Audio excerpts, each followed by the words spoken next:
مسجد نبوی کا صحن تھا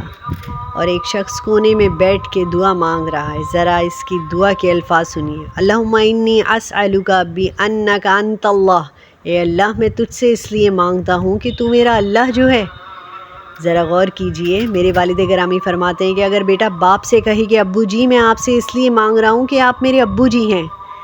تو باپ کو اپنا وجود بیچ کر بھی دینا پڑے تو اس کی ڈیمانڈ پوری کرے گا، کیونکہ اس نے الفاظ ہی ایسا کہہ دیا کہ وہ بندہ اللہم انی اسألک بانک انت اللہ، اللہ میں تجھ سے اس لیے مانگ رہا ہوں کہ تو میرا اللہ جو ہے، لا الہ الا انت،